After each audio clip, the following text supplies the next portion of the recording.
Hello everyone, आइए gliding joint समझते हैं।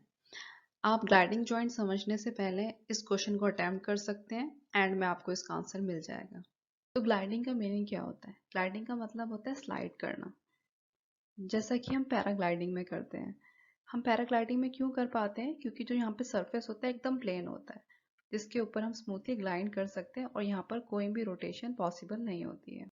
तो हमारी बॉडी में भी कुछ सरफेस ऐसे होते हैं जो बिल्कुल प्लेन होते हैं, जिसकी वजह से बोन आपस में एक दूसरे के ऊपर इजीली ग्लाइड कर पाती है।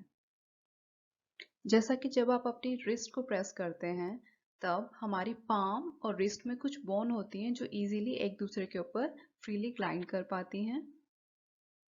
नेक्स्ट, जब आप अपने हाथ को वेव करते हैं, जब हम साइड बाय साइड मूवमेंट होती है हैंड में, तो भी इजीली जो इस पोर्शन में पाम वाले और रिस्ट वाले पोर्शन में बोन होती है, उस टाइम भी वो साइड बाय साइड एक दूसरे के ऊपर ग्लाइड कर रही होती हैं। सिमिलरली, जब हम अपने फुट को आगे और पीछे means back and fourth motion में मूव करते हैं या फिर साइड बाय साइड मूव करते हैं, तो हमारे फुट के अंदर कुछ बोन्स होती हैं जो आपस में एक दूसरे के ऊपर फ्रीली ग्लाइड करती हैं। तो आप इस इमेज में देख सकते हैं कि हमारा जो पाम और रिस्ट वाला पोर्शन है, वहाँ पे कौन सी बोन प्रेजेंट होती है। तो रिस्ट में होती है कार्पल बोन प्रेजेंट, और इनके एंड में क्या होता है? प्लेन सरफेस है। सिमिलरली, हमारे जो पाम होता है, यहाँ पर मेटाकार्पल बोन होती है। इनका भी जो सरफेस होता है, चाहे आप बेस में ले लो या साइड में ले लो, दोनों साइड क्या है? प्लेन है, जिसकी वजह से ये मेटाकार्पल बोन आपस में भी प्लेन जॉइंट बनाती हैं और कार्पल बोन के साथ भी प्लेन जॉइंट बनाती हैं, और कार्पल बोन भी आपस में प्लेन जॉइंट बनाती है, मीन्स ग्लाइडिंग जॉइंट बनाती हैं। अगर हम एक्सिस की बात करें कि किस इनका एक्सियल टाइप क्या है, मीन्स कौन से एक्सिस में ये मूव करती हैं, तो ये फ्रीली एक दूसरे के ऊपर ग्लाइड करती हैं, जिसकी वजह से इनको हम कहते हैं नॉन एक्सियल। आप नॉन एक्सियल को ऐसे भी समझ सकते हैं कि जैसे हमारा जो एल्बो होती है वो सिर्फ एक ही एक्सिस में मूव कर पाती है, इसलिए हम उसे यूनी एक्सियल कहते हैं। सिमिलरली, जो हमारा शोल्डर होता है वो मल्टी एक्सिस में रोटेट कर पाता है, आगे पीछे और रोटेशन की फॉर्म में सर्कल बना पाता है, इस वजह से उसे हम मल्टी एक्सियल कहते हैं। पर यहाँ पर ये सिर्फ फ्रीली एक दूसरे के ऊपर ग्लाइड कर रही है, इस वजह से इन्हें नॉन एक्सियल कहा जाता है। तो यहाँ पर आप जॉइंट्स के नेम भी देख सकते हैं।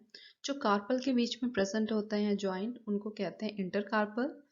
नेक्स्ट, जो मेटाकार्पल के बीच में प्रेजेंट होते हैं, उनको कहते हैं इंटरमेटाकार्पल जॉइंट।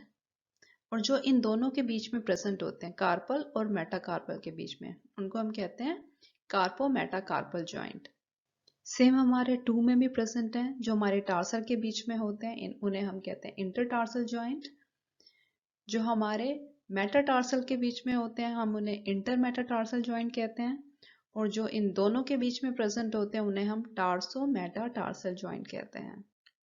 तो अब आप इस क्वेश्चन का आंसर इजीली दे ही सकते हैं कि हमारे ग्लाइडिंग जॉइंट कहाँ प्रेजेंट होते हैं। ये हर जगह प्रेजेंट होते हैं, carpal, metacarpal and metacarpal means all of the above. आइए ग्लाइडिंग जॉइंट का सेकंड क्वेश्चन अटेम्प्ट करते हैं। तो इस क्वेश्चन में पूछा गया कि हमारा ग्लाइडिंग जॉइंट कहाँ प्रेजेंट होता है। तो हमारा ए ऑप्शन बोल रहा है कि टार्सल और मेटाटार्सल में होता है या नहीं होता। तो आपको याद होगा, हमने फर्स्ट लेक्चर में देखा था अपने हैंड में और टू में कहाँ पर ये जॉइंट प्रेजेंट होते हैं। तो आप यहाँ पे फिर से रिकॉल कर सकते हैं। तो आप यहाँ पे देख सकते हैं टार्सल मेटाटार्सल के बीच में, ये हमारे टार्सल और ये हमारे मेटाटार्सल, इन दोनों के बीच में होता है जॉइंट टार्सो मेटाटार्सल जॉइंट। ये हमारा ग्लाइडिंग जॉइंट होता है। तो हमारा ए करेक्ट हो गया। ये हमारे लिम्स के एग्जाम्पल हैं दोनों। आप एक और याद कर सकते हो कि हमारी लिम्ब में एक जगह और होता है ग्लाइडिंग जॉइंट, वो होता है हमारी लोअर लेग में, किसके बीच में? टिबिया और फिब्यूला के बीच में। तो नेक्स्ट पूछ रहा है क्या ये हमारी स्कैपुला और क्लाविकल बोन के बीच में भी होता है। तो स्कैपुला और क्लाविकल बोन कहाँ होती है? ये हमारे गिल्डल पे होती है। कहाँ होती है? हमारे गिल्डल के ऊपर। कौन सा गिल्डल है? हमारा शोल्डर गिल्डल। तो आप ये यहाँ देख सकते हैं स्कैपुला है, और जो स्कैपुला का ये बोनी वाला टिप है जिसे कहते हैं एक्रोमियन, इसके बीच में और क्लाविकल जो हमारी क्या होती है? ब्यूटी बोन जिसे कहते हैं, इन दोनों के बीच में हमारा ग्लाइडिंग जॉइंट प्रेजेंट होता है। तो हमारा बी ऑप्शन भी करेक्ट हो गया। तो हमने देखा हमारे शोल्डर गिल्डल में तो प्रेजेंट है, क्या हमारे पेल्विक गिल्डल में भी प्रेजेंट है? जी हाँ, हमारे पेल्विक गिल्डल में भी हमारा एक ग्लाइडिंग जॉइंट प्रेजेंट होता है। किसके बीच में? जो हमारी हिप बोन होती है जिसे हम इलियम कहते हैं, और जो हमारी वर्टिब्रल कॉलम की लास्ट सेकंड बोन होती है जिसे हम सैक्रम कहते हैं, इन दोनों के बीच में हमारा ग्लाइडिंग जॉइंट प्रेजेंट होता है। जिसे हम कहते हैं सैक्रोइलियक जॉइंट। तो सी ऑप्शन में पूछ रहा है क्या ये ज़ाइगोपोफाइसिस ऑफ सक्सेसिव वर्टिब्रा के बीच में प्रेजेंट होता है। तो यहाँ आप देख सकते हैं जो हमारे दो वर्टिब्रा होते हैं उनके बीच में क्या होता है, फैसेट जॉइंट प्रेजेंट होता है, जिसको हम ज़ाइगोपोफाइसियल भी कहते हैं। तो हमने देखा हमारा जो सेंट्रल स्केलेटन है उसके वर्टिब्रा कॉलम में तो प्रेजेंट है, और भी क्या कहीं प्रेजेंट है सेंट्रल स्केलेटन में, तो देखते हैं। तो हमारे सेंट्रल स्केलेटन में रिब्स में भी प्रेजेंट होता है। रिब्स में कहाँ प्रेजेंट होता है, जो हमारी रिब्स की कार्टिलेज होते हैं जिसको हम कॉन्ड्रल कहते हैं, उनके बीच में प्रेजेंट होता है। ये जब कार्टिलेज आपस में ज्वाइन करती है, ये कहाँ ज्वाइन करती है, जो हमारे रिब्स होते हैं 6 से लेकर 10th नंबर तक रिब्स, उनके बीच में जो कार्टिलेज होती है वो जहाँ पर ये ज्वाइन करती है उसको कहते हैं इंटरकॉन्ड्रल ज्वाइंट, और इन ज्वाइंट को कहते हैं हम ग्लाइडिंग ज्वाइंट। तो हमने देखा हमारे वर्टिब्रा कॉलम में भी है, रिब्स में भी है, और एक इंटरेस्टिंग चीज, जहां पर ये दोनों ज्वाइन करते हैं, हमारा वर्टिब्रा कॉलम और हमारे रिब्स, इन दोनों के बीच में भी हमारा ग्लाइडिंग ज्वाइंट प्रेजेंट होता है, जिसको हम कहते हैं कोस्टो वर्टिब्रल ज्वाइंट और कोस्टो ट्रांसफर ज्वाइंट।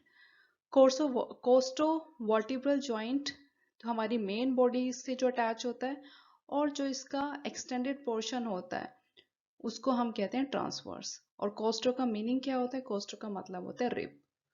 तो क्वेश्चन तो हम सॉल्व कर ही चुके हैं, ऑल ऑफ द अबव में है, और इसके साथ हमने 12 अपने ग्लाइडिंग जॉइंट के एग्जाम्पल याद कर लिए।